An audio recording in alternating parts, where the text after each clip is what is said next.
Olá, boa tarde. Meu nome é Jéssica. Hoje eu vou apresentar para vocês um trabalho sobre a retina. Bom, afinal, o que é a retina? A retina é uma camada fina do tecido nervoso sensível à luz, localizada no interior do olho. É um tecido que transforma a luz em estímulos nervosos e o envia ao cérebro para que as imagens sejam lidas. A membrana nervosa do olho é ligada desde o nervo óptico até a pupila.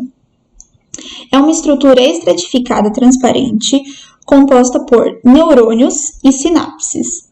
As principais células fotossensíveis, em seu aspecto externo, na camada fotorreceptora, são representadas por cones e bastonetes.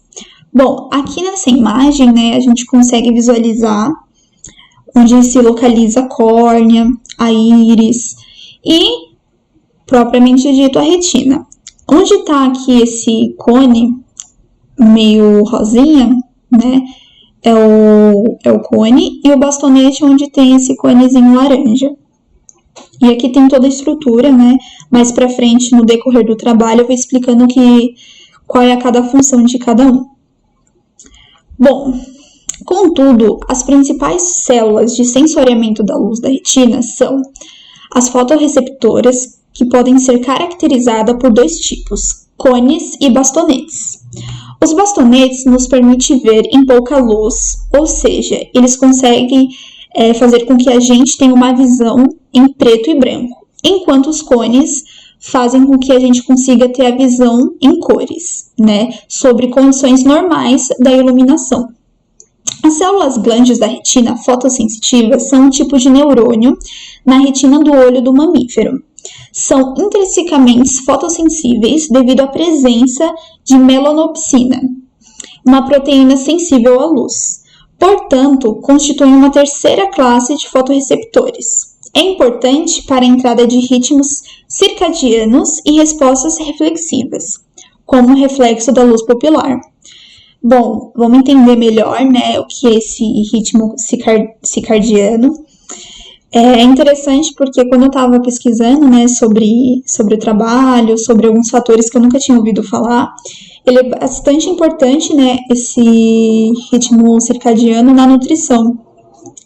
Então, vem comigo que eu vou explicar um pouquinho. Em geral, os ritmos circadianos é fundamental, pois ele direciona o seu organismo em determinada função e horário, sendo influenciado principalmente pela variação de luz. O primeiro ciclo dura em média 24 horas. O mesmo reseta e começa novamente assim que vê a luz do dia pela primeira vez.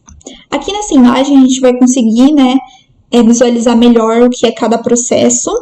Bom, tudo começa pela luz, Ela tem o contato aqui com as fibras nervosas, que são esses fiozinhos. Tem as células glandulares, as células bipolares, que é essas aqui do meio, e tem as sinapses. As sinapses são esses pontinhos pretinhos, quase não dá para enxergar, direito, mas ela tá bem em cima dos receptores. Os cones são representados por essa cor esverdeada, e os bastonetes por essa cor amarelado. Abaixo, por fim, são as células pigmentadas. Aqui a gente consegue ter uma visão, mais geral, da retina. Aqui tem a mácula.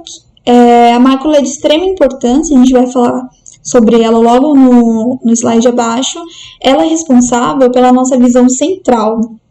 E a mácula é composto, ela tem bastante cones, que são responsáveis pela nossa visão em cores. Então, ela é muito importante, para a nossa visão.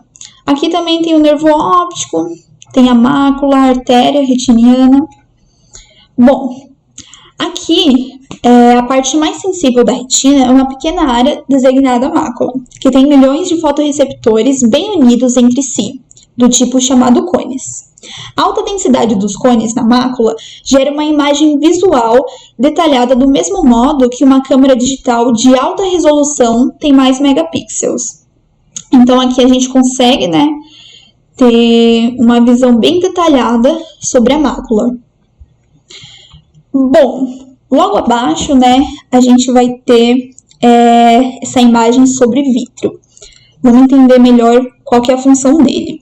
O vítreo é um material gelatinoso que preenche quase todo o espaço intraocular.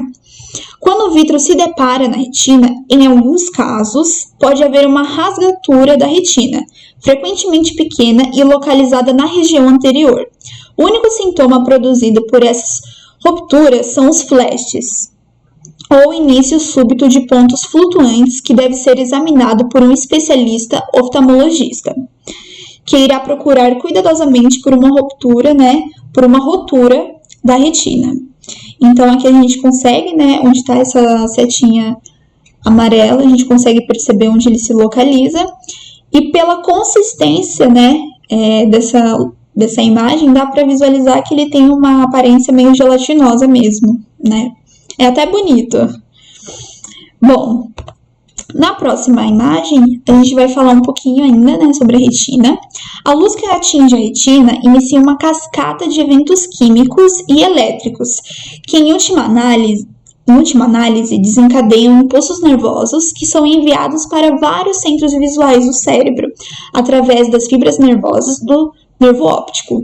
Sinais neurais dos bastonetes ou hastes e cones sofrem processamento por outros neurônios, cuja saída assume a forma de potencial de ação em células glândulas retinais, cujos axônios formam o nervo óptico. Nessa imagem, olha que imagem linda! Nessa imagem, a luz passa primeiramente pela córnea. Primeiro contato dela é a córnea e entra no olho através da pupila. A íris regula quanta luz entra mudando o tamanho da pupila. A lente, então, curva a luz para que ela se concentre em superfície interna do seu globo ocular, em uma camada de células chamada retina. Então, aqui, nessa camada transparente é a córnea. Logo abaixo, a gente tem a íris e a pupila.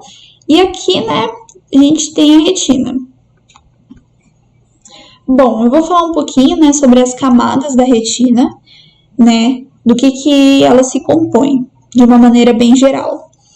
Bom, primeiro, a membrana limitante interna é a fronteira entre a retina e o corpo vítreo, formado por astrócitos e os pés finais das células Müller, e separada do humor vítreo por uma lâmina basal.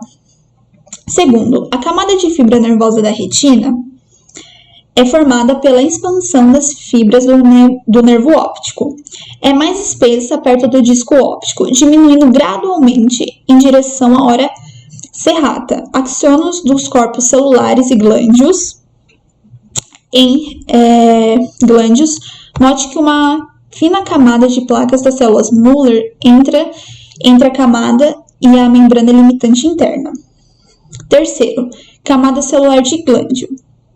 Contém núcleos de células glândulos, dos quais os axônios se tornam as fibras nervosas ópticas, e algumas células amácrinas deslocadas. 4. A camada plexiforme interna é a área da retina que é composta por retículo denso de fibrilas, formado por dendritos entrelaçados de células glândulas da retina e células da camada nuclear interna. Quinto, a camada nuclear interna, ou camada de grânulos internos da retina, é composta por uma série de células estreitamente embaladas, das quais existem variedades. Células bipolares, células horizontais e células amácrinas. A camada plexiforme externa é uma camada de sinapses neurais na retina do olho. Consiste em uma densa rede de sinapses entre dendritos de células horizontais da camada nuclear interna e segmentos internos de células fotorreceptoras da camada nuclear externa. Sétimo, a camada nuclear externa é uma das camadas da retina vertebrada, a porção detector da luz do olho. Membrana limitante externa, camada que separa as porções do segmento interno dos fotorreceptores de seus núcleos celulares. A camada pigmentada do epitélio de pigmento de retina é a camada celular pigmentada fora da retina neurosensorial, que nutre as células visuais da retina e está firmemente ligada às células visuais da retina subjacentes e excessivamente. Bom, aqui nessa nessa imagem, a gente consegue ver a cabeça do nervo óptico com os vasos da retina emergindo do orifício fisiológico, onde está as setinhas amarelas, bem aqui. A artéria central da retina é responsável pelo suprimento sanguíneo da camada de fibras nervosas. O suprimento sanguíneo na cabeça do nervo óptico pode ser dividido em 3 fatores: retrolaminar, laminar e pré-laminar. E por fim, a gente não podia deixar de falar do nervo óptico, que é de extrema importância da retina, Sem ele, nada funciona. Bom, o nervo óptico também é conhecido como nervo craniano. É um nervo craniano emparelhado que transmite informações visuais da retina para o cérebro. Em humanos, o nervo óptico é derivado de talos ópticos durante a 7ª semana de desenvolvimento e é composto por axônios de células glândulos e células gliais da retina. O nervo óptico transmite todas as informações visuais, incluindo percepção de brilho, percepção de cor e contraste. Também conduz os impulsos visuais responsáveis por 2 importantes reflexos neurológicos, o reflexo da luz e o reflexo da acomodação. O reflexo da luz refere-se à constrição de ambas as pupilas, que ocorre quando a luz é acesa em ambos os olhos. Já o reflexo da acomodação refere-se ao inchaço da lente do olho, que ocorre quando se olha para um objeto próximo. Por exemplo, ao ler, a lente se ajusta à visão mais próxima. Bom, gente, é isso. Eu espero que vocês tenham gostado, da minha apresentação. Qualquer dúvida, pode deixar aqui nos comentários. Tchau, tchau!